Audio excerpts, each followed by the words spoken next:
Dragonfly. I thought I'd do a little video for you all about worm counts. We get loads of customers asking how best to treat their dog for worms. Should you do monthly worming tablets from your vets? Is there a more natural way of approaching it? So I thought I'd just do a little video explaining about worm counts, which is something I feel really, really passionately about. So a lot of owners, under the advice of their vets, or just because it's of what they've always done, give regular worming tablets. So it might be monthly, it might be 3 monthly, you might have a scheme at the vets where you give worming tablets, and you just give the worming tablets to stay on top of worms. What if your dog didn't have worms? How do you know your dog's got worms? Why are we giving a tablet if our dog hasn't got worms? Would you take an antibiotic because you might have an infection? Or would you take an antibiotic when you know you've got an infection? It's a little bit like treating your child for head lice without knowing they've got head lice. And chemical wormers are really, really harsh on our dogs' digestive systems. Some dogs have had catastrophic responses to worming tablets. So I'm a massive advocate in looking at it in a more natural and holistic way, and that is by doing worm counts. So what is a worm count, you might ask? Right, so a worm count is basically collecting a sample of poo from your dog and sending it off to a lab. They then look at it under a microscope. There's various techniques they use. We cover them all on the website and blogs and whatnot. But essentially they look at the sample under a microscope to see if there's any evidence of worms. Can they see live worms? Can they see eggs of worms? By looking under the microscope, they can even identify the type of worm, whether it's hookworm, whipworm, tapeworm. There's so many different types of worms, and they will then be able to tell you whether or not your dog has worms or if they haven't. So if they haven't got worms, you don't need to do anything. You don't need to treat them. You don't need to do anything. You just do another worm count in, say, 3 to 6 months, and you just keep repeating the exercise. So many of you know I've got Dolly and Reggie. Dolly is coming up for 7. She has never had worms, and I worm count her every 6 months. So you imagine that's 7 years worth of worming tablets that I could have been giving her that she didn't need. Reggie is 4. He's had worms twice. So again, he's being wormed. He tends to scavenge and scrounge a lot, and he's into grass and whatnot when we're on walks. So I think that's probably where he's picked them up. But again, when I've done the worm counts, because I do them regularly, when he has had worms, it's no big deal. We've just treated it.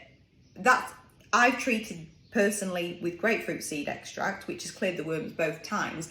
But again, that is then a judgment call as to whether you want to treat with chemical wormers, because there is a worm problem there, or whether you choose to treat naturally. But that's kind of not what I'm discussing in this video.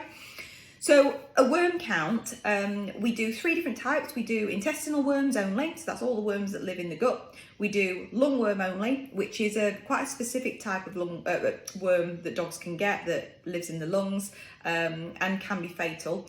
And you get certain areas where lungworm is more prevalent. So that's just something to be aware of. And then we do the combo kit, which is this one, it's got the purple label. The combo kit covers both worm and lungworm. So how I do it, I do a combo kit one time, and then the next one I do worm only, and then I do combo kit. And that's personally how I approach it. Everyone has different ways. Some of our customers do them, every couple of months. Some do them once a year. As long as you are doing a worm count when you're not giving worming tablets, that's absolutely fine. The other thing just to note, a lot of people say, well, I feed fur, so I'll feed furry rabbit ears, I'll feed furry buffalo ears, so I don't need to do a worm count because that's how I treat them. Please don't think that feeding fur is a scientific way of dealing with worms. It isn't. It's an anecdotal way of dealing with worms, and it's great. I feed fur 3 times a week. My dogs don't get worms very often, but it's not a scientific proven fact. Feeding fur stops worms, so just please be aware of that. So I thought I'd just go through how you would actually do a worm count. So the one I've got here, I've said, is a combo. So when you get your kit, you get a packet of treats, just, so everyone needs treats in their lives. And then you get a form that you must fill in before you send off your worm count. So you need to make sure that is filled in. And then you get a packet. Okay, so whichever kit you go for, you get a different outer bag. So let's just have a little look. So this is the combo kit, so we've gone with the purple theme. So to do the lungworm sample, you need 3 different poo samples from different times of the day. So you've got 3 sample bags there. For the worm, intestinal worm, you just need 1 sample. So you've got a silver backed one. So you've got basically black back, silver back. You've got gloves. You've got your free post return outer envelope, okay, which when you've done your worm count, you just pop everything back into there. And then you've got spoons, yummy for collecting your poo. Okay, so I'm going to do a demonstration. However, I'm not using real poo because that would just be rank. It wouldn't bother me, but it might bother you. So I'm using a combination of Weetabix, and I'm also using our black pudding, because if you have a dog that has got softer poo, it's going to be more Weetabix-like.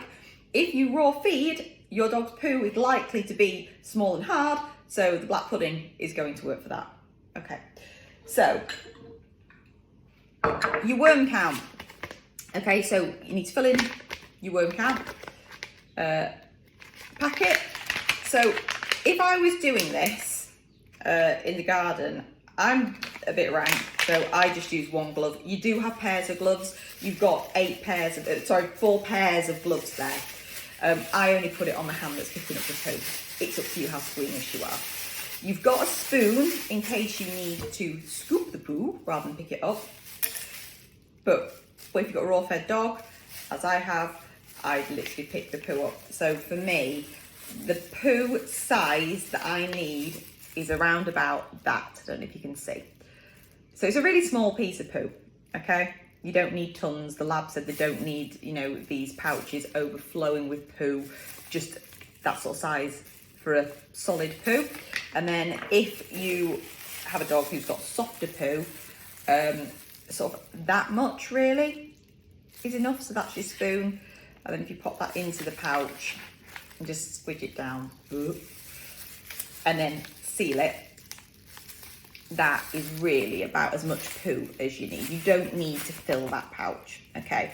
So that would be the worm count done, sorted. Okay, so if you were just doing a worm count, that's it. Fill in your form, you're sorted. Lungworm has to be taken over 3 different poos, 3 different movements. So if I was collecting for a combo kit, I've got a piece of poo for my worm.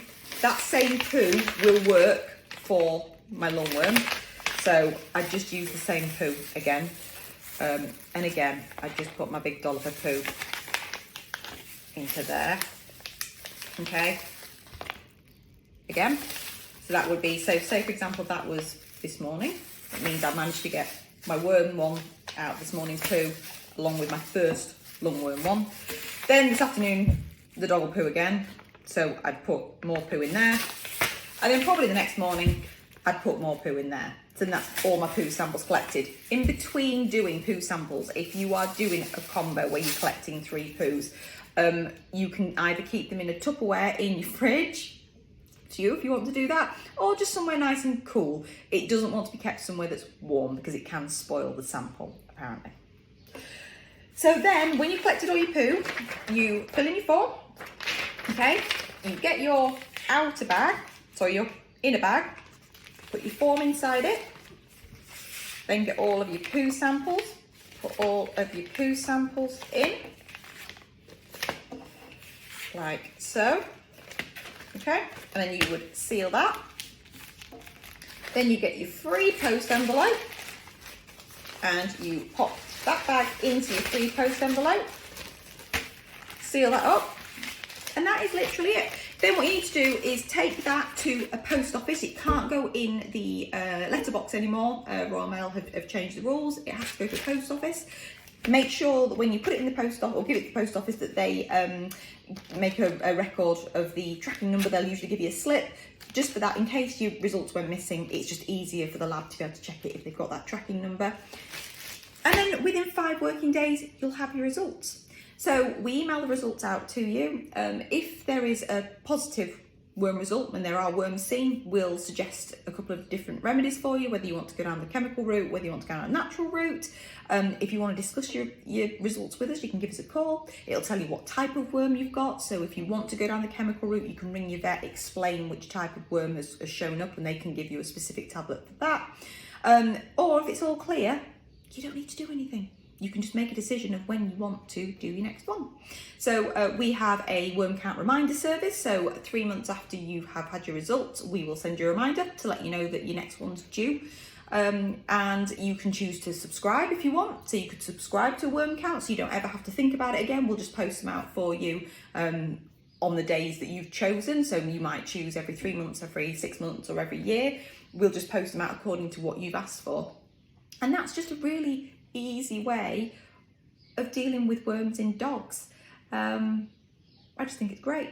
The other thing that is covered as well on there is Giardia, Giardia is actually a cystic parasite, and that shows up as well on many worm counts. So if you suspect your dog's got Giardia, it's a really good way of doing it, and vets do charge quite a lot for Giardia testing.